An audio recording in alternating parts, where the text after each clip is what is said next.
Hey guys, in this episode we are talking about women talking, but before that we are talking about All's Quiet on the Western Front and The Last of Us, episodes 2 and 3. So join us!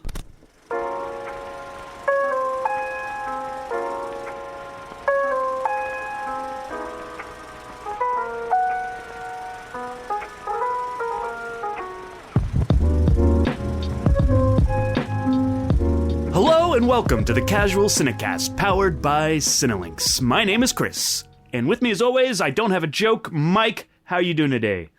Oh, that's okay. You don't need a joke, Chris. You are the joke. Yeah, well, okay. I'm just kidding. That was mean. I love you, Chris. I love you too, Mike. But it's going to take me a little while to get over this hurt. Oh, we're not there yet? not quite. Okay, Maybe by I'm the end of sorry. the episode. Justin, do you have an insult for me that'll make me cry tonight? If I thought about it for about half a second, I'd probably come up with one, but that seems rude. Yeah, in retrospect, it does. But it We only wouldn't take me want a to be half second. rude, would we? No. All right. If this is your first time listening, normally we like to start off every episode in a section that we call News on the March, where we talk about film and TV news, or more realistically, just the movies and TV that we specifically have been watching. Then we move into our feature review. This week we are discussing women talking. Yeah, and one of the things we love to do here at the Casual Cinecast is, especially when we're not hurting each other's feelings, we like to pick, I'm just joking, my feelings aren't hurt. I'm over it now. Good. So anyways, every other week we like to do a Criterion episode, and what that entails is that each one of us picks a movie from the Criterion collection, and then we put it out onto Twitter, and we let Elon Musk decide what movie we're going to do.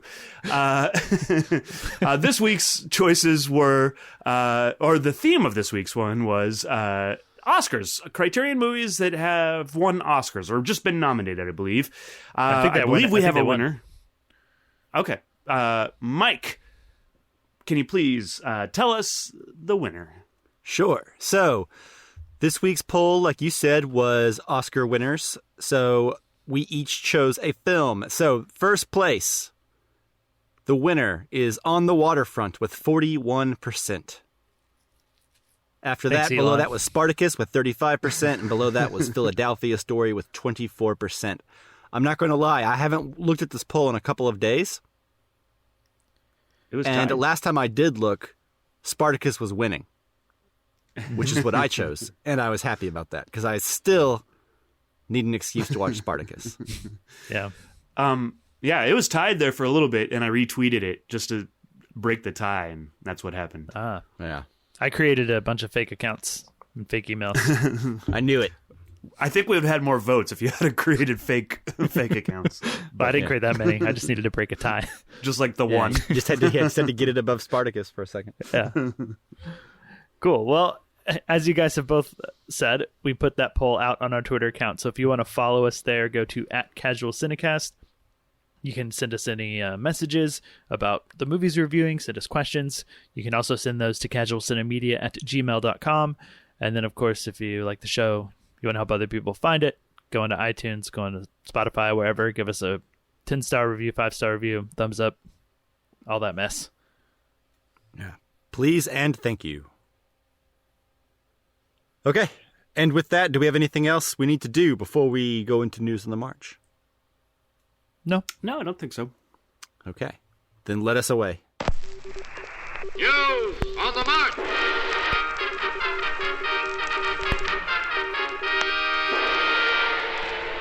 All right, gentlemen. I believe the first thing on the docket is something that I have not gotten a chance to watch the entirety of, but you guys just like recently did on the same night. And that was fun. I saw you guys communicating about it on our little Discord. Yeah. Yeah. And I'm talking about, Is that of why you were? course, Is What? that why you were upset and insulted me earlier? Yeah, You're like, yeah, you guys you were jealous. You guys were already watching it before I even saw those messages, and I was left out. No, this is All's Quiet on the Western Front, which is the fourth version of this movie. Third? Second, as far as I'm aware. I think it's the third that I'm aware of, because they there's an original one. Yeah, in like there's like the the one, the 1930s. black and white one, and then the one from like the 70s. Yeah, the 70s one, that's the one I've seen prior to this version, and I don't know if there's one in between 70s and now. Yeah, see, I haven't seen the original. I've seen the 70s, and I started this one, and I really wanted to finish it. It looked like it was going to be really good. It looked like the original All's Quiet on the Western Front with a little bit of Come and See injected into it. Yeah, yeah. If you've seen Come and See, it's not too hard to see that influence on this film. Yeah, with like the main character and all the tears and the gray hairs and all that stuff. But anyways, I really want to go back and finish this movie, so I'm super excited to hear what you guys have to say about it. Justin, I'll start with you. What'd you think of All's Quiet on the Western Front?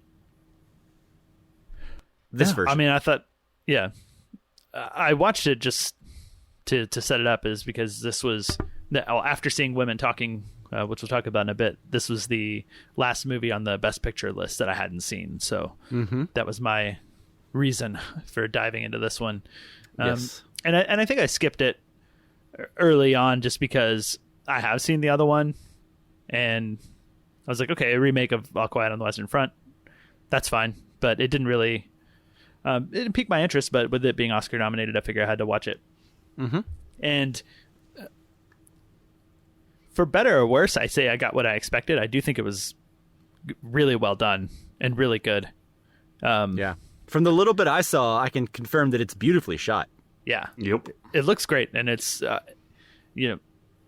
film technology and stuff has come so far, and it seems like, I don't know, just compared to like the 70s version of the 31, obviously this is like the best looking version. And so there's that. And I think what I remember from this one is just the ability to, or this film's ability to like portray just how horrible it is. And I guess that's where like the Come and See vibes come in. It's just because it doesn't seem to be afraid or to shy away from any of the horrors of war. And, ultimately that's the point of this movie. And I remember that being the point of the other one. And sure. I came across to me. I get it. I was already on the side though. Yeah. So I don't know they that didn't I have to convince you necessarily. Yeah. So I don't, It feels like... Go ahead, Chris. Oh, go ahead. I was just going to say, it feels like we need a reminder every now and then. Maybe not you and I, but like, feels like every once in a while, we just need a movie that's like, hey, remember, war fucking sucks. So, yeah. Yeah. No, well, it's because every couple decades, if there hasn't been one, humanity starts to kind of itch for one somewhere. Yeah. Yeah. And I think sometimes with things like 1917 coming out, the movie was... I don't remember that one being as quite like negative about war, maybe a little bit in the way that like most modern movies are negative about war. I don't think you can make a modern war movie and not be a little negative about war. I think the days of like, I don't know, like the Dirty Dozen are gone, where it's just like... Yeah, the war as adventure movies. Although I think 1917 does stray... I haven't seen it since it came out, so maybe I'm wrong. But it does stray closer to the adventure part than this does, for sure. Yeah, and I'm not going to say there's like no heroism in war at all or anything like that. But I think this movie feels a bit like a counter to that, where that one was a bit more... I would say it was a bit more popcorny than this one. But Chris, you watched it as well. Yeah. As a kid, I used to watch war movies, and this is kind of my personal take, but like, I used to watch war movies and think like, which guy would I be? Like, am I the medic that runs in? Like, how long would I last?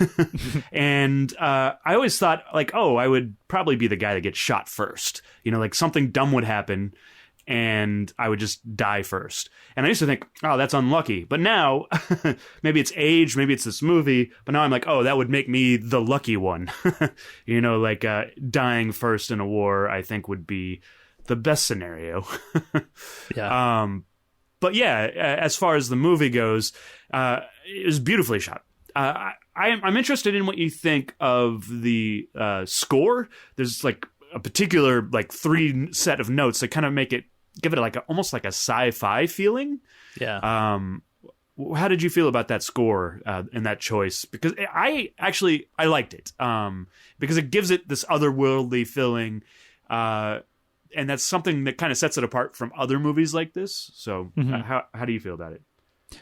Yeah, I agree. I thought that was one of the things that stood out to me and gave it a different tone and a different vibe early on. I think later in the movie, we get into some segments with a bit more what I would expect score-wise. Yes. And I liked it better when it was just this kind of off-putting, like, staccato notes that and not really a continuous wall of music or emotion or sound. It was just like this, like, bum, bum, bum sort of thing or whatever every 7-8 seconds during certain sequences.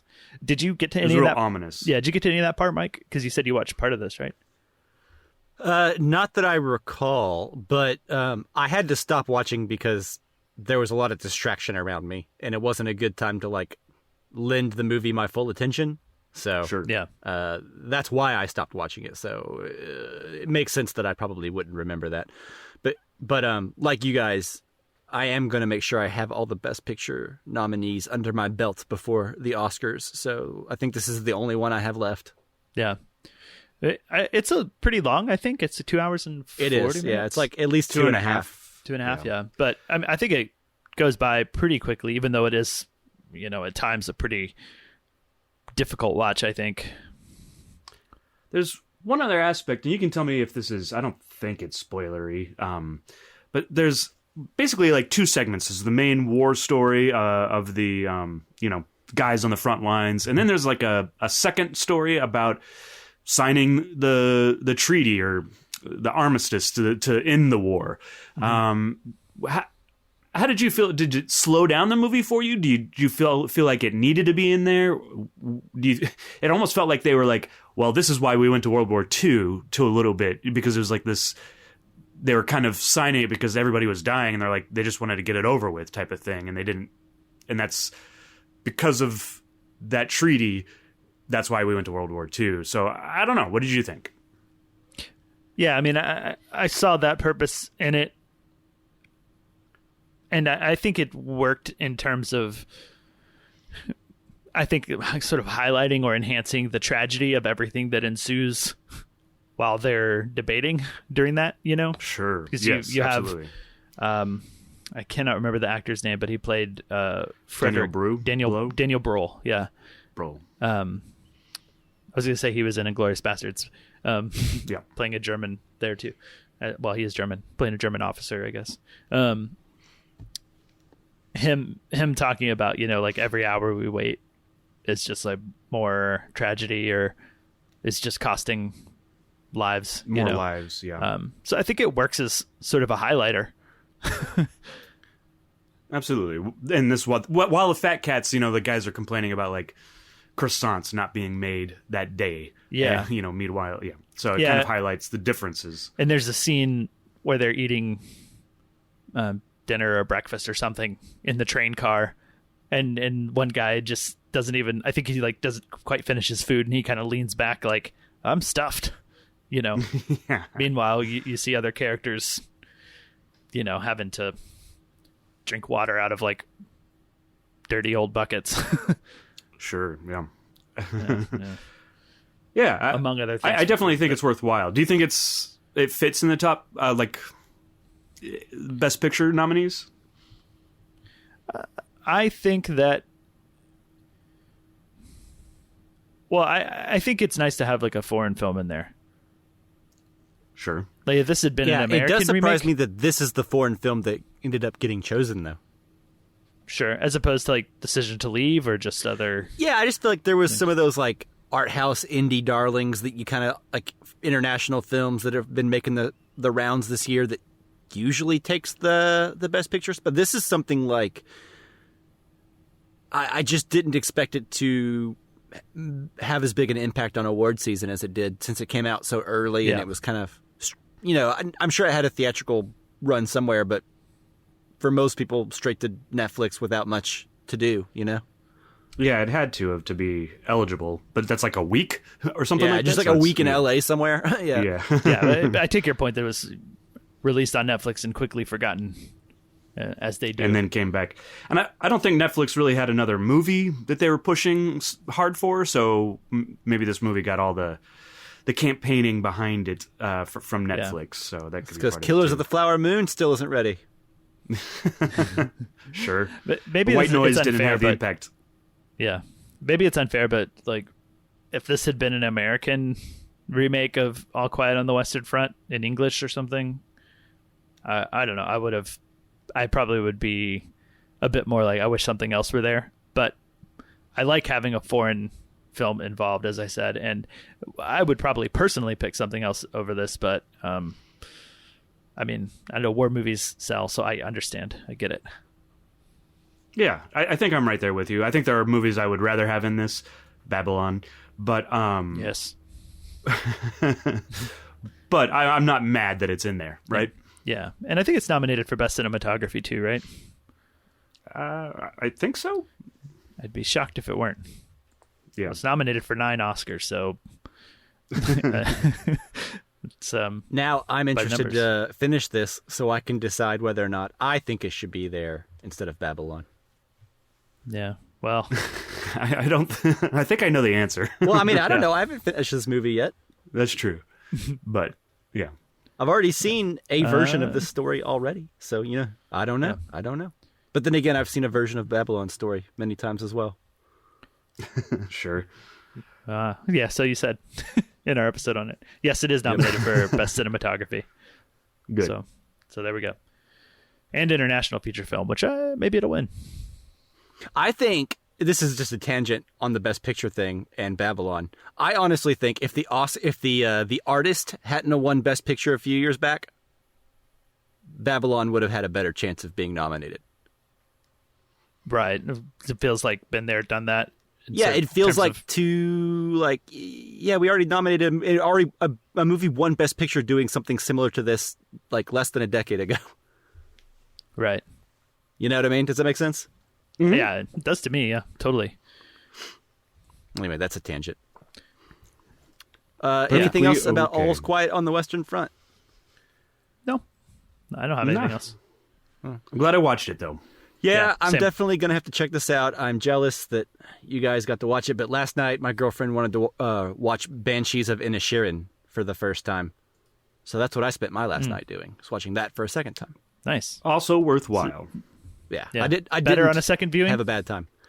Yeah, honestly, I think I really liked it on the first viewing, but Yeah. it felt better paced on the second viewing because I wasn't so anxious. The first viewing, after Brendan Gleeson makes a certain decision, To or leave? makes a bold statement that he's going to do something if something happens one more time, I spent the rest of the movie the first time really anxious Yep. because I was like, this is disturbing to me a little bit, but like in a funny black comedy kind of way. But this time I was able to just kind of sit back and let it happen to me, and I think it's a wonderful little screenplay. Yeah. Banshees of And- Inisherin. Yeah, and when I say better the second time, just in the sense that repeat viewings make the good movies better and the bad movies worse. Yeah, lots of dialogue, foreshadowing, and things that tie around and just make it feel like one nice, complete package. Yeah. All right, cool. So, I guess we can move on now. Are we ready to talk about The Last of Us? Yeah. Do you want to kick us Yep. off since we did most of the talking on the last one? Sure. Yeah, okay. So, last episode, I believe, we talked about the first episode of The Last of Us. I've played both games multiple times. Chris, I believe you've played the games too. Is that right? I haven't actually. You haven't. Okay. You're just I looked into it. you just know what's going on. Yeah, I mean, I've been around like games and stuff to kind of know what's happening. All right. He's played video games, so basically, Yeah, he knows what happens. Yeah, but I've played Mario Brothers. How could it be that much different? You shoot, you jump, Yeah. you crawl, whatever. Yeah. Anyways, so I'm very familiar with the games. I'm a big fan of both of them. And then I believe, Justin, you haven't played them at all. And Chris, you haven't played them, but you are more familiar with what's going on. Is that a summary of recapping where we were all at in episode 1? Sure. Yes. Okay. Well, as someone, I guess, who has played the games, as I just mentioned, Episode 3 is probably the biggest departure from the games so far, but in like the best way ever. What this show is doing is the video games are basically like you never really leave Joel and Ellie's point of view throughout the entire first game. So things like the flashbacks we've been getting where, you know, we see exactly how the outbreak started, or we pop over to Indonesia for a minute, or we spend a lot of decades with certain side characters like in episode 3 and seeing things from a different point of view. None of that's in the game. Everything that you discover about other people is all through conversation or like artifacts you find along the way. And so I don't think it's a spoiler for the game to say that like the fate that ends up happening for the characters in episode 3 is completely different. And this is a lot more hopeful and happier in a way that I find really refreshing, because if you've played the Last of Us games, I think what you pick up on very quickly and early on into the series is that, man, this is bleak. Sure. Like, there's just nothing happy ever happening. And then when it does happen, you know, it's very short-lived. So something like this is actually, I think, really welcome and nice. And the performances by Nick Offerman and Murray Bartlett from White Lotus Season 1 are just really great in episode 3. I'm really high on episode 3. I really like episode 2 as well. I just really enjoy what this show is doing, adding the extra stuff that makes the games feel a little more fleshed out. And yeah, I don't know. I'm really appreciating the adaptation, and I can see episode 3 being a turnoff for some fans of the game who want it to be very strict and to the point, like the game was. But I'm all about these little detours if it means that it has a heart, like the show seems to have, you know, based on the first 3 episodes. But that's where I'm at. I'm really curious to see what you guys think. I started with Justin last time, so Chris, what are you thinking? Where are you at on episodes 2 and 3 of Last of Us? Yeah, I when we talked about the first episode, while I was a great admirer of it, one of the questions I had was, what's different about this? You know, while I thought it was well filmed and well acted, it didn't feel that different from any other, like, zombie apocalypse. Does that make sense? Like, you see the world crumbling, you see how things are changing, but I didn't really see how that was different than, you know, early Walking Dead or some of the zombie movies. You know, this third episode is where it's different, you know? And it's really, like, so well done, because it not only, I think it explores this relationship in the post-apocalypse. It kind of veers close to Station 11 in, well, what do we live for? You know, like, we can't just merely survive. And then on top of that, so, like, we don't spend we spend very little time with Joel and Ellie. But I think that this relationship that we see expounds upon the relationship from Joel and Ellie. So while we don't spend a lot of time with them, we understand them better through this lens. And so it's like doing like 2 things at once, 2 or 3 things at once. And then on top of that, it's just like this really beautiful story, like a longer version of the opening sequence of Up, you know, like that's just heartbreaking, but like in a happy way. Yeah, I really loved this third episode. It's got to be one of the best episodes that I've seen in a long time. Justin, how about you? Yeah, I mean, you could just copy and paste what you said for me. Okay. And just make it sound like my voice with AI or something. Yeah, I mean, I totally agree. I think it was really great, and it was the episode where, you know, I was like, okay, this is what this show can do that I haven't seen before, or that sets it apart.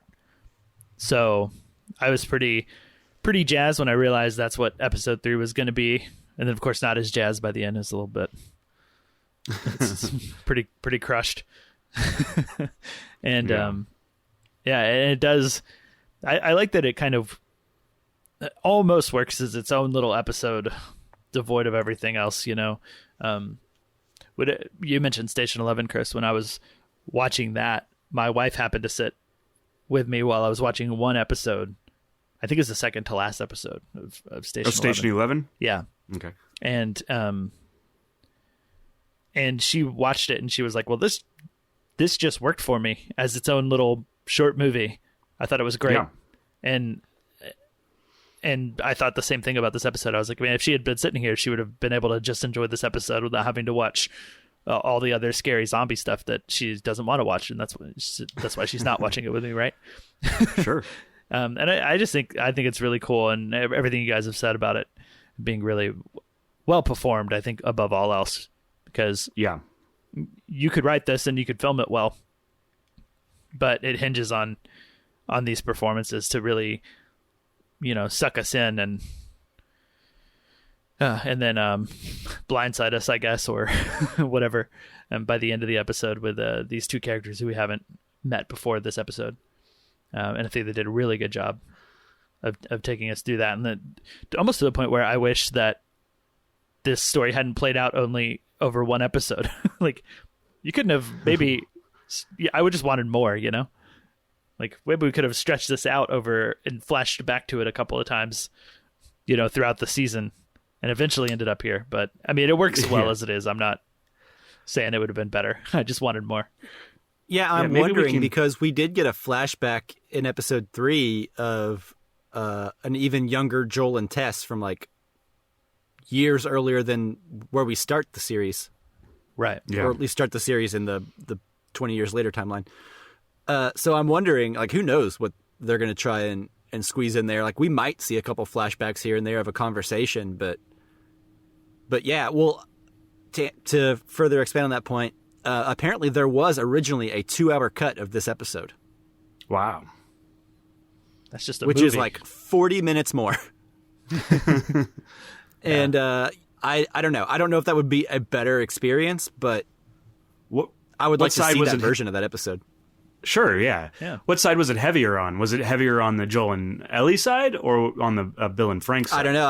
I didn't see any details, but I would imagine maybe a little both. But yeah, I'd guess mostly Bill and Frank, just because they were the focus of this episode.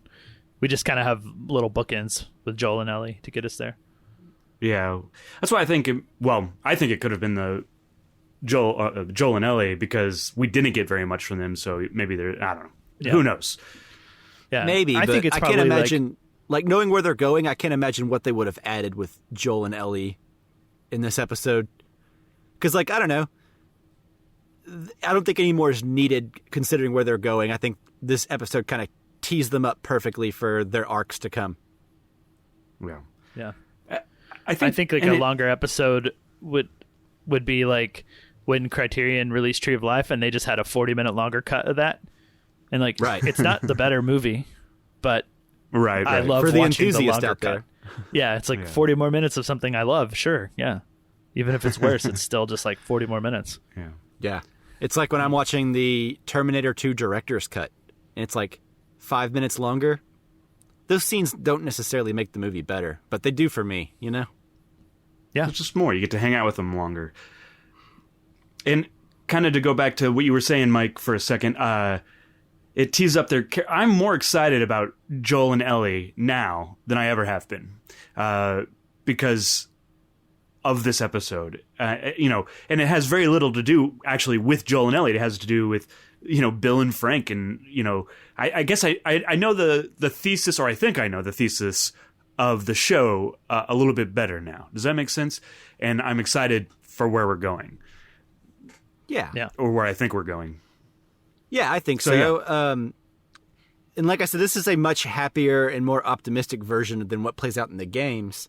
Sure. I guess I'll go ahead and highlight the differences real quick. So if you don't want to know anything about the Last of Us video game, then I guess just go ahead and skip ahead. But in the Last of Us game, Frank is already dead by the time you arrive at the town, and Bill is still alive. and their relationship ended badly.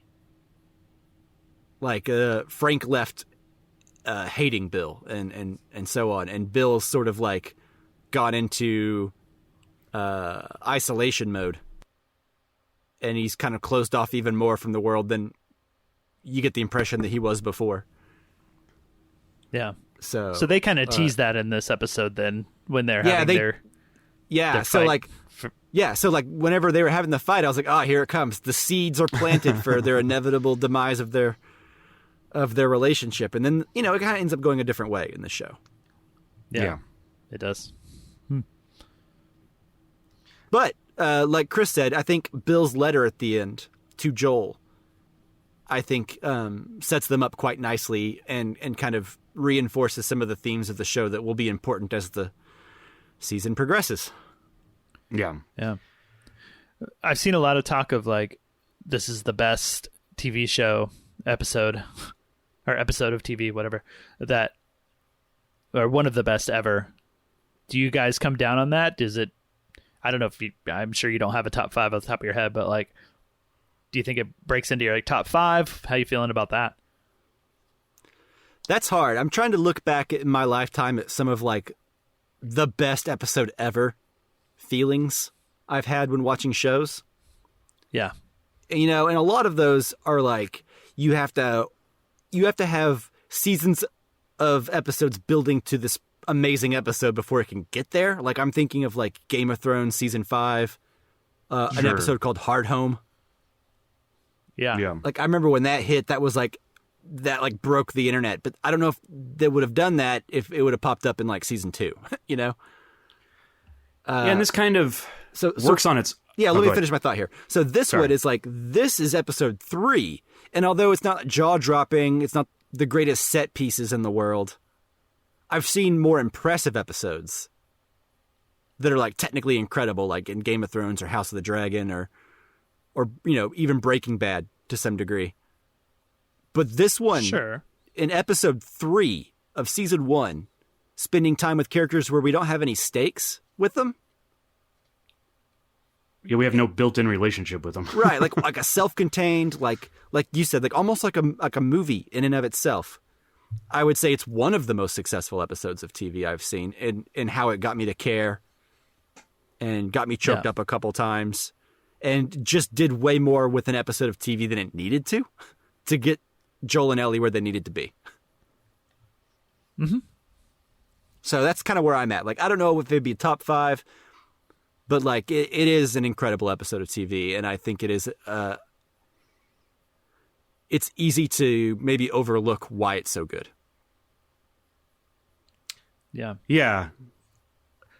I think that this is, on its own, it's one of the best episodes of TV, but it's not an episode. Does that make sense? And we'll have to, because it's removed to a certain extent. Oh, because and it's like you were 80 saying, minutes long. Yeah. And it's, it's these new characters that are introduced to us. So it's almost standalone. But I will say I haven't been this excited for an episode since like maybe Leftovers, or just this touched by an episode. Maybe that's the better way to say it. So I really enjoyed this. Yeah. I think. How about you? I think there are series that I love that I would have a hard time picking out individual episodes, because it's kind of like the story goes overall, and just kind of meshes together one long movie, for the most part. Yeah.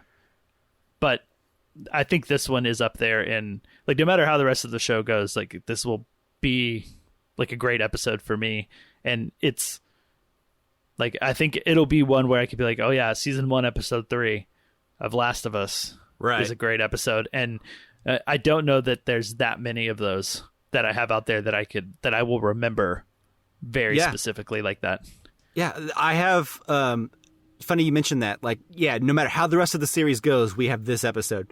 That's kind of how I feel about. There are 2 episodes in Lost that still stand out to me to this day.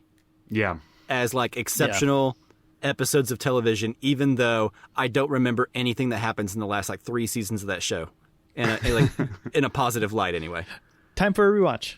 I know. I honestly think that it is. I'm wondering if I could completely change my tune to Lost if I watch it now in like a binge model and not have to wait years. Yeah. Sure. But anyway, 2 episodes of Lost to this day that I still consider to be like some of the best television I've ever seen, which is obviously the pilot. Yes. And then I don't even remember the name of the episode, but it's that The one Constant. where Desmond is like, The Constant. Yeah. yeah, the I Constant. said it.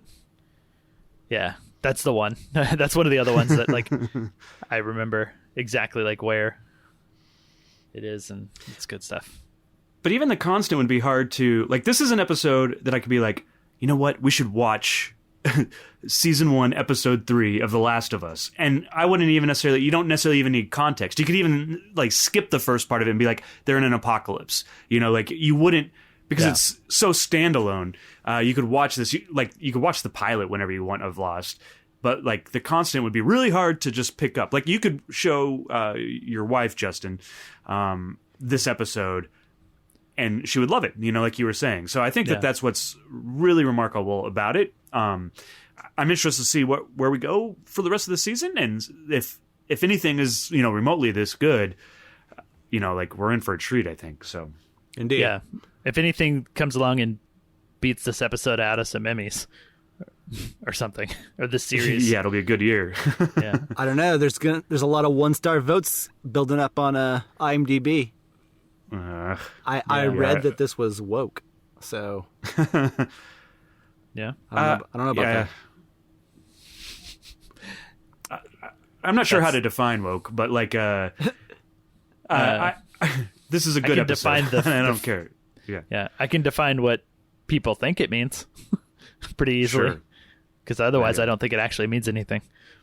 Yeah, it's. I think it started off as a joke, as like a meme. But I don't even think it's political. Meme word. This isn't political. No, but if it's not about a straight white man, it's political. Okay. Yes. Yeah. There's 2 genders. There's male and political. Yeah. On that note, I will say that I think it's fun to cast Nick Offerman in this role, who, you know, has that in that sort of like people worship Tyler Durden and Fight Club way, and miss the point. Like Nick Offerman as Ron Swanson, I think, is like slightly misinterpreted as like this like awesome guy and like a man's man, and like, you know, he's basically like a libertarian sort of guy, and he even has like that reputation of being a man's man with his like woodworking and the tone of like the books that he's read and stuff. Putting him in this role, like even you know, up until the point where they're at the piano, like he's this survivor guy, and yeah, I don't know, it just looks like what I think some people would expect like a straight white male libertarian guy to look like and act like, then to do that to any audience that was like holding him up as that sort of like icon or hero for what he was doing or something. My boy Ron Swanson's about to survive an apocalypse. Let's go. Yeah. And then, You know, a couple of things. This episode has a couple of really good subversions, that being one of them, where you're like, he's a survivalist. You're like, I know who, you know, like Ron Swanson is, or Nick Offerman is, or who he typically plays. And man, he nails that. Like, he's never done this before and he's scared of it. He's like all hunched over, and he nails it. I mean, both these actors are obviously sold it. Otherwise, this episode wouldn't work. But I just felt so much like pity for this man that has never felt like companionship or love in his life. I really love that. The other thing is, Monday when I went to work, I work like in beer and wine. The really cool thing is a lot of people discovered what Beaujolais Village is, and we're coming in and buying it. Like I live in like this kind of, I don't want to call it a hick town, but it is kind of like a hick town. And so like this guy came in with like his cowboy hat on, and he completely mispronounced it. And I was like, wait, are you talking about Beaujolais Village? And he was like, yeah, that's the one. And I was like, from Last of Us? And he's like, yeah, from Last of Us. So I was really excited about that. Yeah, that's awesome. It's already helping you make new friends. Yeah. And sell wine if I don't know if you get commission. No. Bummer. It ensures my job, though. Yeah. Anyways. Yeah, job security. Thanks, Last of Us. Anything else? Yeah, no, I think that does it for me. Yeah, I'm good. Loved it. If you haven't seen it, go watch it. It's great. If you haven't seen it, why bother now? You're so far behind the times. Yeah. You'll never catch up. But watch it with like either a bottle of Camus or Beaujolais Village, you know? Yeah, what go. he said, whatever that means. Yeah, Camus is pretty expensive, though. It's like $100 a bottle, so. No thanks. Okay, now we're ready to move on. Thank you. All right. Okay, with that, I think it is time to move into our main discussion. Here we go. Women talking, starting now. It is a part of our faith to forgive. We would be forced to leave the colonies if we do not forgive these men. None of you will listen to reason. We know that we've not imagined these attacks. We know that we are bruised and terrified. Hope for the unknown is good. It is better than hatred of the familiar. We cannot endure any more violence. All right, so as always with our newer films, we'll be doing our spoiler-free section up front. We're going to give our general thoughts on the movie without diving too deep into it, and definitely not giving any spoilers away. And before we get into spoilers, we'll give you a warning. We'll play a bumper so that you have plenty of time to pause the podcast, go watch Women Talking, and come back and finish listening. All right, so Women Talking was directed by Sarah Polley. It stars Rooney Mara, Claire Foy, and Jessie Buckley, amongst others. The IMDb synopsis says, do nothing, stay and fight, or leave. In 2010, the women of an isolated religious community grapple with reconciling a brutal reality with their faith. Yeah, I should have read this because I had no idea this was set in 2010. I didn't either until they said it, and I was like, oh, Yeah, wow. yeah, yeah. Just like I hadn't even seen a trailer. I'd literally only seen like still images and posters and stuff, and I thought, okay, this is like a colonial times sort of thing or something. Right. Yeah. No, I was giving these characters, a lot of them, the benefit of the doubt because I thought we were like 100 years ago. Yeah. And I had a harder time once I realized we were in 2010 to sympathize as much as I was previously. But I still did. I still sympathized. Yeah. Okay, well, I guess on that note, do you want to kick us off, or Okay. or do you want one of us? No, I'll do it since you already teed me up for it. Women Talking is a film that I really enjoyed quite a bit. Sarah Polley, I've seen 2 of her other movies, and both of them were extremely sad and depressing. Yeah. This is probably her most optimistic movie that she's directed that I've seen. She's directed things I haven't seen, I should point out. But I've seen Away From Her and Take This Waltz. Mm-hmm. I've seen Away From Her. Sad. Yeah. It is a sad movie. So anyway, this film, I was really looking forward to it. The cast is insane. Frances McDormand, Claire Foy, Jessie Buckley, Rooney Mara, like all of these names. So good. I didn't really know a whole lot about it until I think we talked about it on this podcast, and I think one of you guys explained to me what the plot was. Maybe in Most Anticipated or something. I can't remember. Yeah, I think it was on my list last year for 2022. Yeah. Oh, wow. Yeah, I think it was. I think that's from where I first remembered hearing about it. All in all, I will just say that this movie really is upsetting. It choked me up a couple times. There are some performances here that are just heartbreaking and sad, and it's very depressing, right? Mm-hmm. It's also quite interesting because, like I said, I kind of got a little less sad for these people once I realized that, like the synopsis says, that we're taking place in 2010. But it's still like, obviously the characters are very sympathetic and all that, but I have a hard time reconciling like what kind of person would be in a religious commune someone that was born into it. Exactly. There you go. That's what it is, right? It's like the people who were born into this. All I was thinking the whole time was like, I don't know how long this commune's been in existence, but people like Francis McDormand, like the older generation. My read is that they were all born into it. Maybe so. Yeah. But if there's a generation that like just came to this and wasn't born into it, then shame on them. And so the only thing that you could think of this whole movie is just like, I hope to God that they're able to find a place that is different than this, where they can distance themselves and maybe get some perspective on what the world really is, Sure. That's interesting because, keep going. I'm sorry. That's about it. I don't know if we can even have much of a spoiler section in this, but we'll get to it eventually. But all in all, it's a wonderful story about breaking into the unknown, right? Humans, by their very nature, will stick close to what they know. And to venture out into the unknown is a very scary thing to do.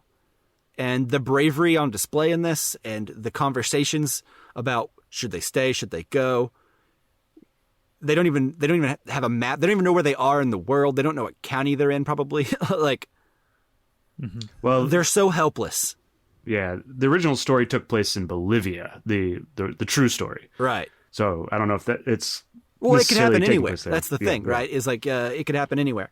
So, anyways, it's harrowing. It's sad. It's interesting. It's well acted, and often frustrating as a viewer. So that's kind of where I'll leave it. But Chris, it sounds like you had something that you wanted to say.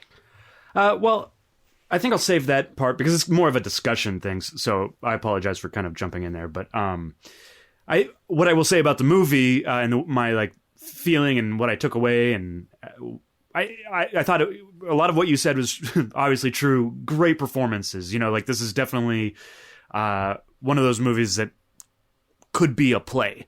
Because a lot of it takes place in one location. We do break out of it every once in a while, but a lot of it is just these women talking. It's exactly what the title promises. And it reminded me a little bit of, what was the name of the Muhammad Ali and Malcolm X One Night movie? in Miami? One Night in Miami, because it's these different philosophies on life and what are we going to do? And they all present their ideas, and they debate them, and each one has a point. And, at some points you're like, well, this is a good option, or this is a good option, and all that stuff. There's probably anyways. So I really enjoyed it. I love the talking. It was shot very drab, and it's obviously on purpose so it's not necessarily a beautiful movie to look at.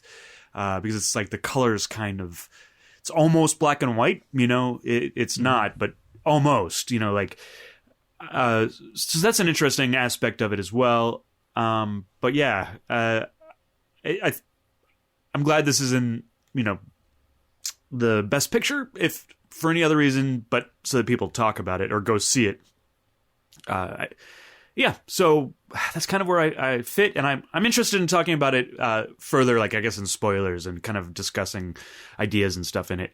But meanwhile, Justin, what were your thoughts?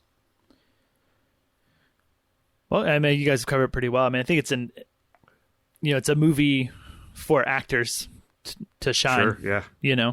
And I think they all do.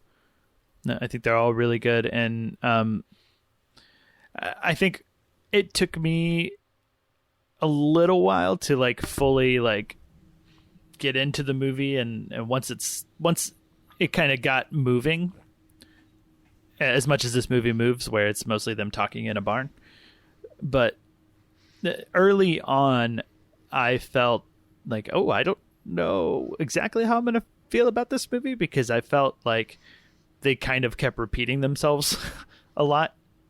And for a movie that I gathered was going to be an hour and 40 minutes of people just talking, I felt really early on, I was like, are they running out of things to say? Or are they just going to keep let's go somewhere? Just because I think about 10 or 15 minutes in, they had very clearly explained the choices that they had to make Sure. and laid them out both in voiceover and then a couple or 3 times during their initial talk when they started talking. And I was like, whoa, we get it, you know? That said, I think where it goes and it moves on from that and gets very good. I was just saying it was a little shaky for me starting off, and I wasn't sure how I was going to go. But I kind of had faith with it being a Best Picture nominee and whatnot. And Sarah Polley, I have faith in as well, and all these actresses. But otherwise, what you guys have said, the cinematography, I think is really fitting. Like, I like that they're in this world where they're closed off from everything the world has to offer, you know, especially knowing that it was set in 2010 of like, you know, probably if they go 50 miles in any direction, they'll probably hit something mind-blowing. Probably less than that. Yeah. And so to have this cinematography that's almost black and white, that's like the world they're living in is denied so much color, you know. I think it's really fitting, maybe too on the nose for some people, but I don't know, I thought it worked. So I appreciate how drab it does look. And yeah, I don't know that I have much more to add. I think there's a lot of interesting questions, a lot of tough, like, is it better to stay and fight, or is it better to leave, and what makes leaving cowardly versus heroic, walking away, you know? And right, that's the stuff that I found the most interesting to think about and just see the different perspectives on. And I think that makes the movie worthwhile. Just hearing other perspectives, hearing different people talk about different things on a subject matter like this. I don't know if we've specifically stated or want to specifically state what the thing they're debating or what's causing them to have this debate. Because I know the IMDb synopsis says a brutal reality. Or they're reconciling a brutal reality, but... Yeah, I guess I didn't even think to explain further, but yeah, maybe. I mean, so basically... It seems like every woman in the camp. I don't know if it's every woman, but at least the women talking in this. Most of them. A good portion of the women in this little commune are being drugged with tranquilizer, and then they wake up in the morning and oftentimes have their teeth punched out or they're bleeding and they've been violated, and no one really knows who's doing it. Yeah, well, they find out who's doing it very early on, but like they've been told that it was for years they don't know who's been doing it. Yeah, it's been going on for a long time, and they finally caught that it was one of the men in the colony, and now they have to figure out whether to stay or leave. Right, before they get back from jail. Yeah. Well, they arrested all the men too, and all the men have gone off to bail the men out that did this. So it's just, from my understanding, it's just the women for the most part at the colony, the Mennonite colony. So before the men come back, they have to decide what they want to do. Yeah, there's like a ticking time bomb sort of element that they've gone to get all of them out of jail and come back. So you kind of have to decide what you're going to do and make your move before that happens, which adds some suspense. But sure. It's obviously for obvious reasons, I guess, a very timely topic and a current probably thing always that's has been been a timely topic. Probably, yeah. It says here 150 women ended up in the real story. So they ended up testifying against the men. So at least 150, which I imagine there's more, and the ages ranged from 5 to 65 that it had happened to. Yeah, so, it's pretty despicable. I mean, yeah, it's not like there's levels of despicable. It's almost like a religious commune is not the safest place to be. Yeah. Well, let's get into spoilers, because I think I kind of want to talk about that a little bit. And I don't disagree, but I think, you guys want to get into spoilers? Sure, yeah. I think let's just... we all recommend it. Yeah, we all recommend it. Absolutely. And despite my pessimism on religious communes, I think that the story is sad and beautiful and full of bravery. And yeah. Well, I don't think this movie is antithetical in any way to your pessimism on Yeah, no, I don't think colonies. so either. Although I don't think I just don't want to make it seem like I'm calling the characters stupid. Yeah. Yes. Yeah. Religious colonies as a whole aren't on trial here necessarily, but they're not. They're not really saved. I would not anything either. recommend. Yeah. Yeah. So, all right. With that, spoilers starting now. Yes. Let's do it. No, I guess Rosebud is just a piece in a jigsaw puzzle. Any orange cigarettes you got up there? I'll tell you all about it. Things are going to start happening to me now. And here we go. All right, Chris, we're here. Awesome. Finally. I've been itching. So I guess my take on this wasn't necessarily that it's a religious colony. I think, or it was a metaphor for all of society. Like, we have, it was almost like a science fiction movie to a certain extent, but like, it's an example of all society. So like, how do women deal with all this mistreatment that happens? It's not just, mistreatment isn't just, in this religious colony. Now, it may happen a lot more there, but like, I think throughout the world, these things happen constantly. So how do we deal with it as a society as a whole? Like, how do we change? How do we move forward? That's kind of what I was taking from it. Sure. As opposed to specifically this little colony. That's where it takes place, but it was talking more about the world. It was what I took from it. Right. So like the fact that it took place in didn't really matter to me as much. I don't know. What did you guys think? Well, yes, I see what you're saying in the sense that like, yes, the generation of boys they're talking about, August was their teacher's name, right? August. Yeah. They're trying to get him to, he's an example of a good man, like a gentle man who loved his mother, respects women, likes them even. He is representative of like the good man out there who can be a positive role model on future generations, who can potentially, undo these mistakes of, generational mistakes that society has put on themselves. And the movie also argues to a degree, it's like, is it even really these men's fault for being students of their environment? Sure. It's a thing that's been set up years and years ago, right. Like by the first Mennonites that started right. that colony. So I definitely see what you're saying. Yes, in a very widened sense, if you take a step back, this is kind of representative of societies pretty much everywhere. And like you said, it's from the original story is from a completely different country, and it fits perfectly here. Yeah. So, yeah, I think that right there probably encapsulates your point.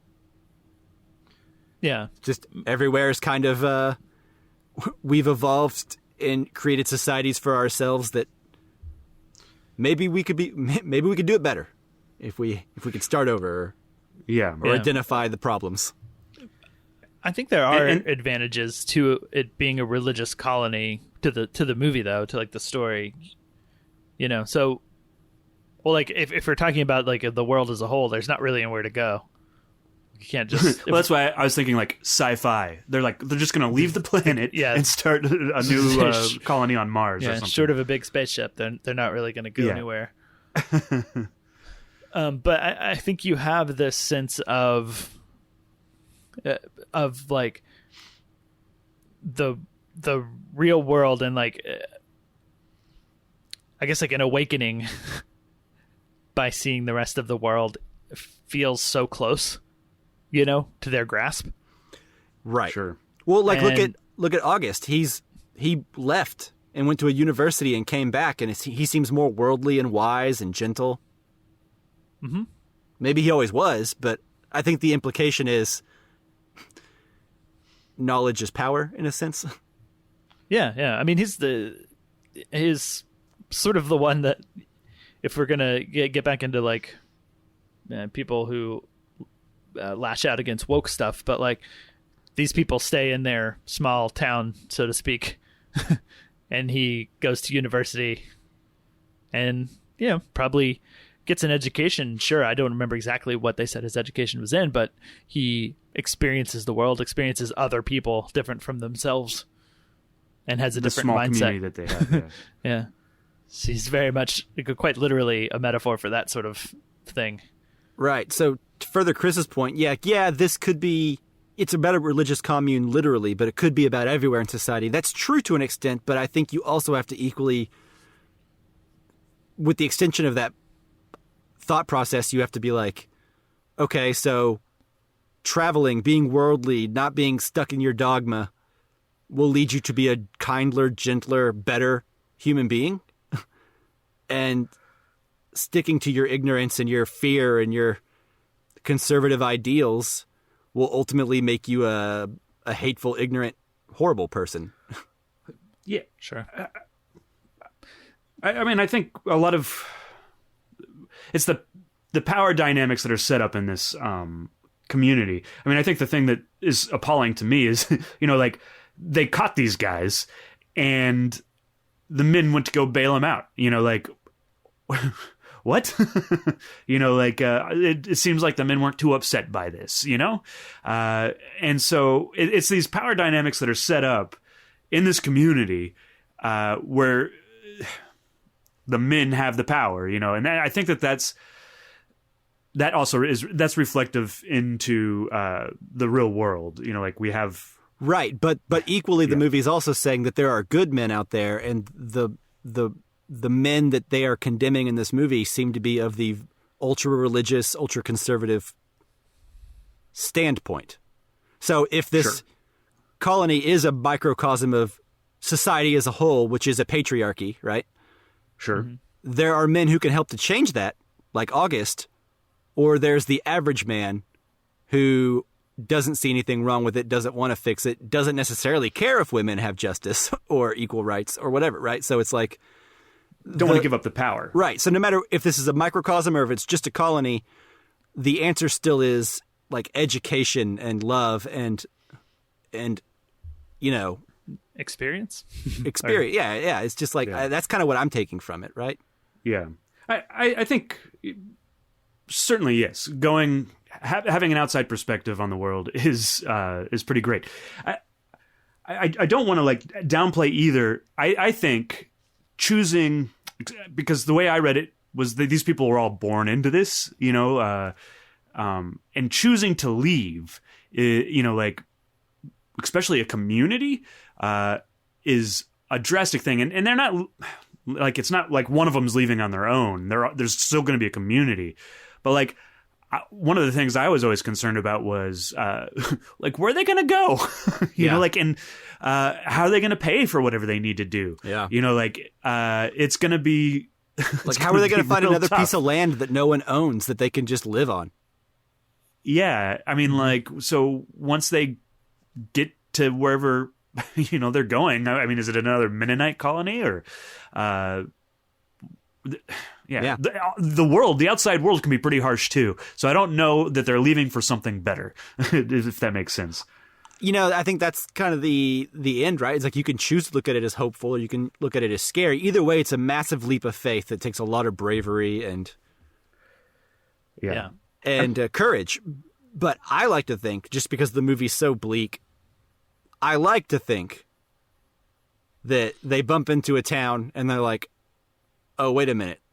We don't need this. And then they all discard their stupid little lifestyle and get jobs and go to college and they all get educated and live happily ever after. But more realistically, that's probably not the case. They're probably going to die in a religious commune. Back. But hopefully at the very least they enacted change, right? Hopefully they inspired the men to come home and be like, oh crap, we can't cook or do housework. We literally have no skills to do this. We don't know how to educate ourselves to do it.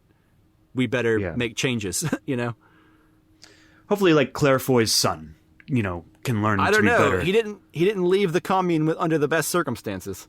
Yeah, I'm curious about what you guys think about that. I think that's going to lead to more problems. I think they're starting out with a new society under resentment. Like, I think they're building it off like a resentment foundation that's going to not work out for him. They're forcing him to do something that he doesn't want to do, which He seems too old to like really unlearn some of that if he's and not if he doesn't willing want to go with them, they should leave him. Yeah, I think that was some of the most interesting stuff that the movie got into was when they're debating like which men do we allow to come with us? Is it 14 and under? Are they too set in their ways by there? Well, I like how they're like, surely the 13 and 14-year-olds aren't dangerous to us. Are they, August? And he's like, well... Yeah, maybe. More or less. He's like, yeah, no, they are. He's like, I like to think that we could, it could still be taught out of them, but I don't know. Yeah. And then, like, whenever they, like, leave him, they're like, all right, August, you stay behind. Be sure you teach all of them. And he's like, I will. And it's like, how much influence is this school teacher going to have on them? Really how long until he dudes? gets kicked out? Yeah. I guarantee he's going to get fired. They do not like him. I guarantee every guy in that colony does. Yeah. Does not I was like going to say, this as soon guy. as the women are gone, that guy is out of there. Yeah. Yeah. Like, he's always seemingly on the verge of tears. Doesn't seem like he'd fit in. Yeah. He spends all day talking to the women. Mm-hmm. If Agreed there are to any take around. their notes. Yeah. Yeah. Yeah, he helped them. Yeah. I mean, he was going to kill himself.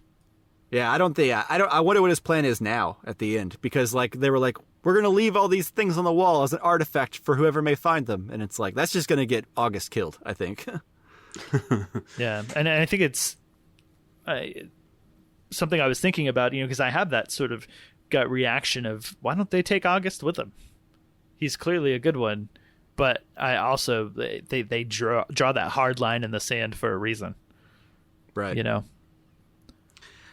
And he's a remnant of what was. Whether he's there for very long or not, they're kind of like, well, he's one of the good ones, and hopefully he can make our children, or the children that we leave behind, also good.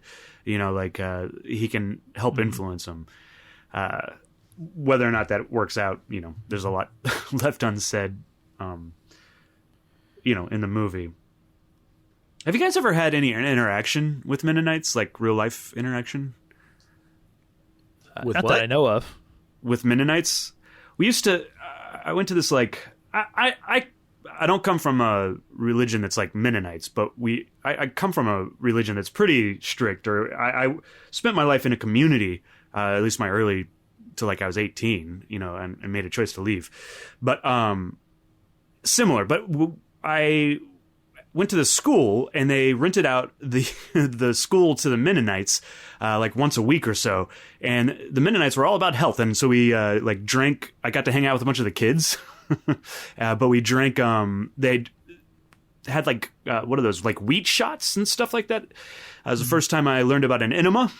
Was from the Mennonites, because they were teaching people how to do enemas. Nice. But the kids were pretty cool. It's just that they were, like you didn't say certain things around them, but yeah.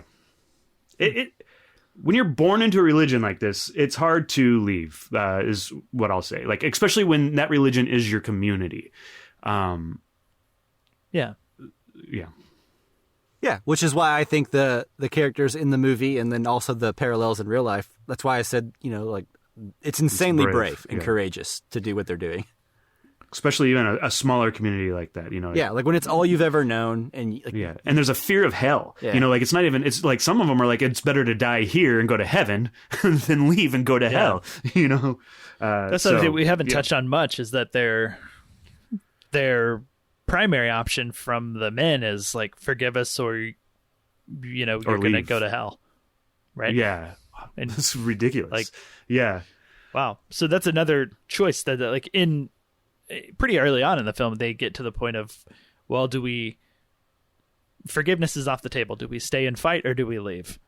And like pretty early on, that's kind of off the table, but it is a choice that they're making throughout the movie as to like potential, in their minds, eternal damnation. Yeah, it is said multiple times by multiple characters that are like, yeah, but we will go to hell. Yeah. Which is wild.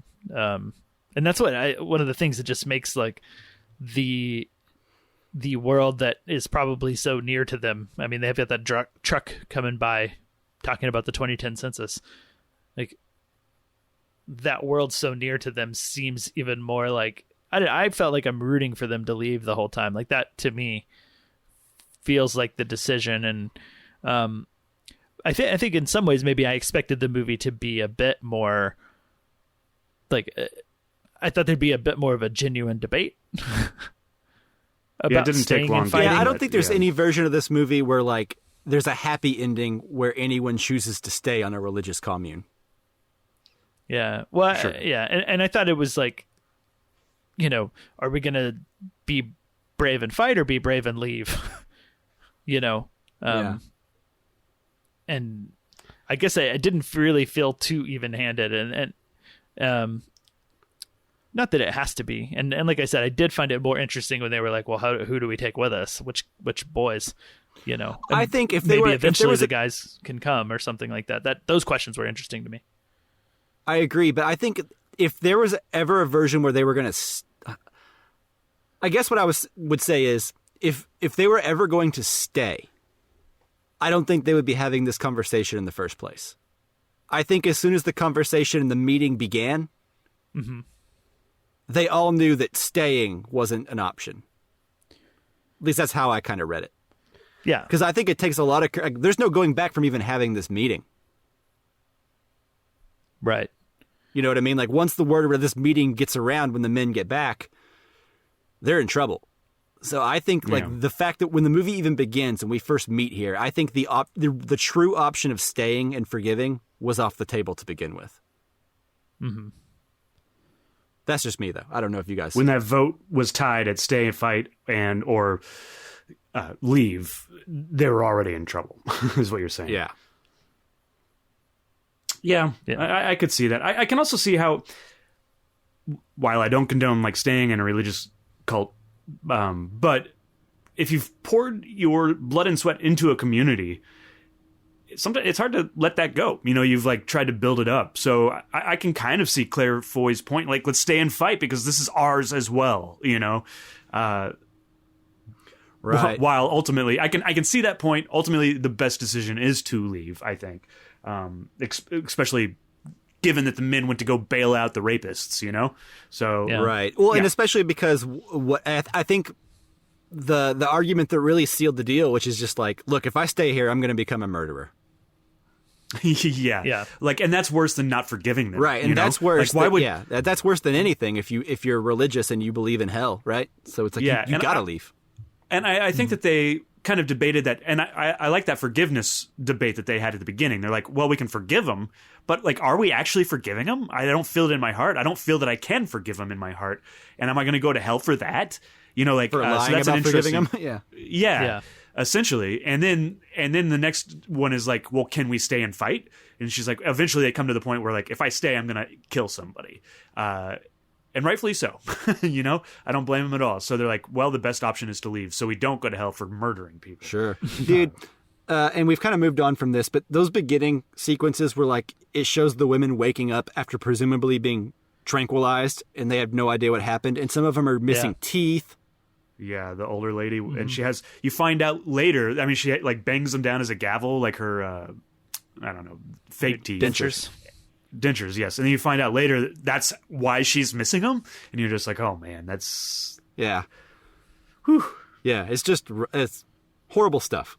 Also, real quick, I was me and my girlfriend were talking about this. So they live in a pretty strict, I assume, very very conservative religious commune. Do you really? There's two things that I think it feels a little bit more like a movie written in 2023 versus like realistic. And that is one, Rooney Mara, her character is just sort of allowed to not be married. Right. Even though she's pregnant? Even though she's pregnant, but she didn't plan on getting pregnant, but like, it feels like she's of an age where she would have been married off already. I don't know. I don't know what the rules are in this particular cult.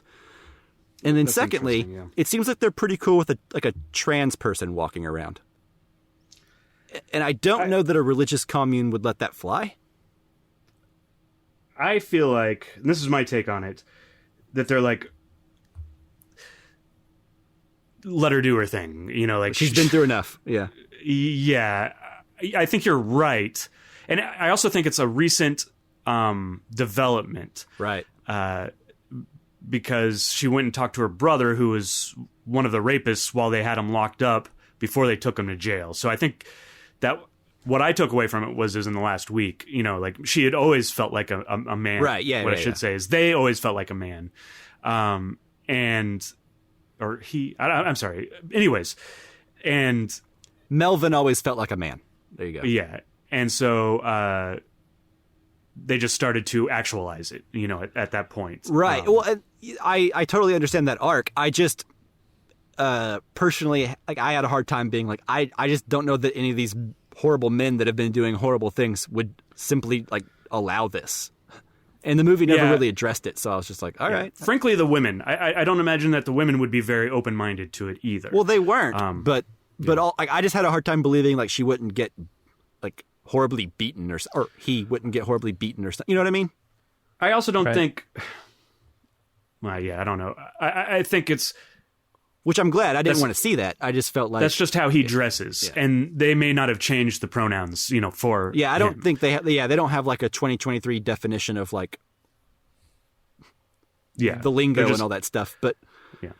Yeah, I just wondered if that distracted you guys at all in the movie. I just wish they would have like addressed it. Maybe, I don't know, because I don't understand the rules of this ultra religious conservative cult completely. I was actually surprised that the guy came back and was drinking. I always thought Mennonites didn't drink alcohol, because especially with my experience with them. But I Googled it and it says some Mennonites do drink wine. Yeah. So if you're in it's not like a religious person's never been a hypocrite. Yeah. Sure. If you're isolated and you can make up your own rules and power and situation, do whatever you want, and that's a bit of the point of the movie. But I had the same thought, Mike. It was like, if this is any metaphor, if we're talking about it, like religious conservative people would not put up with a trans person or even a person, dressing like the opposite. Or like a non-binary person at all. I think anything like that, let alone be the one who watches their children. Right. Yeah, like gender roles are a big deal to this type of person. And that goes for conservative male or female for the most, at least most of the extreme ones in today's society. Like it's not a male-female thing. It's a across the board, like conservative religious person that would not deal with that. So that crossed my mind too. So I was just, I guess I would like to know more, and that would deviate from the movie some, I'm sure. Right. Yeah, I wanted more from that character, but also the movie didn't feel like it needed more scenes. No. Yeah, that's kind of a whole nother story, Yeah, that's why I was saying, like, it kind of felt like just a product of a movie being written in 2023 or 2022. Whenever this was written, like versus being like because I feel like you needed a few more minutes to do that story justice if you were going to do it justice, like a little bit more screen time, a little bit more conversation about it. Yeah. And the stuff I read never mentions, like about the real story, never mentions Melvin. I think it's good to have it there. I think you're right, though. I think a little bit more from that character would be great. Yeah, like what's going on in their mind right now? Like, I don't know, just a little bit more. That's all. Yeah. I guess why aren't they in on the talk? And I understand why, kind of, but because she doesn't talk, or they don't talk, and they are, being a male. Right, so I guess they're not invited. Just I don't know, just a little bit more conversation. I think that's my main complaint with the movie, which is not a huge complaint really, because it's not very much screen time, and all the performances are really well acted and everything. And I think that's also a thing. If you guys if the listeners have anything to say about this, I would very much welcome any feedback on this, because. We've said it before, but like I'm, cisgender white, so any extra insight feedback insight into these know things. More than we do, which is if any amount at all. Yeah, it wouldn't be hard to know more. Yeah. Oh boy. So yeah. So there it is. All right. Yeah. But anyway, do we have anything else with women talking? Yeah, I was just. This isn't necessarily about the movie. Just like quick stories that I went and saw this in the middle of the afternoon on a Monday, and there were two other people in the theater with me. One was a woman. One was a male who a white male looked to be in his like late 20s, and when there's the section or a bit when they're talking, and I think it's Claire Foy. They're like, well, what do we do if we stay? And or what are we going to do with the men when they come back or whatever if we stay? And she was like, well, like I think we could kill him or something like that. and the 20-something-year-old guy goes, "Woo!" out loud, like real loud in the theater, like he was amped up by that. He's like, what am I about to see? Yeah, that's what I thought. I was like, he might be in anticipation of something that I don't think's ever coming. Yeah. He seems so excited. Yeah. Should show him Dogville instead. Yeah. There's also like another version of this film because I think a lot of these women thought they were being assaulted by demons or like the ghosts or, there's like a whole nother version of this film. I don't know if they actually thought that, but they were certainly told that. Yeah. They were told that. I don't know. Yeah, that's horrible. Yeah. Well, that would be, that's horrifying. Yeah. It's an extra level of bad on top of how. And if you did believe it, can you imagine if that was your belief? Like a devil is coming to visit you in the middle of the night. Not some crappy man. Yeah, that's even worse. Like nothing is, it just adds, it compounds onto this whole thing. The gaslighting of it all is pretty horrible. Mm-hmm. So you're saying there's like a horror movie where we think it's demons. They think it's doing demons, stuff, and then it turns out it's just shitty men. A shitty guy. Yeah, essentially they're being told it's like an incubus, right? Yeah. Yes. Oh God, that's brutal. The worst. Yeah, I'm glad we didn't get that. Yeah. Because, all right. Yeah, anyways, anything else? That's it. I think. No, I guess not. Yeah. A lot of good stuff this week. Do you think this has any chance of Best Picture? No. Yeah. I don't think so. I don't think so either. Not necessarily that it doesn't deserve it, and it is the only female-directed nominee. So that I'm glad it's there for that reason. I certainly wouldn't be upset if it won. Yeah, I don't. Its victory was the nomination. I could see it getting a screenplay. It could blow us out, though. Yeah. Was it nominated for screenplay? It was, wasn't it? It's adapted screenplay if it is. Yeah. I think Sarah Polley wasn't nominated for director, though, which is weird. Yeah. But yeah. Yeah, Best Picture and Best Adapted Screenplay. So it's gotta go up against Top Gun Maverick. Well, man, if Top Gun Maverick wins Best Screenplay may the best over script this, win. Yeah. Cool. All right. Well, I think that does it for this episode. Yep. It does. All right. Well, thank you, listeners, so much for listening. Thanks, as always, to Jake Wagner Russell for doing our intro and outro music. If you want to hear more of it, go to soundcloud.com/bopscotch. Stay tuned to this feed, subscribe, all that stuff. Our next episode will be a Casually Criterion on the Waterfront. It could have been a contender. I won. That was a really good Marlon Brando impression. Yeah. Yeah. And it is a contender, and it's a contender and a champion because it won. Absolutely. All right, guys, thank you so much for listening. We really appreciate it. We will see you next week with On the Waterfront. Expect more Brando impressions. We'll see you next time. Bye.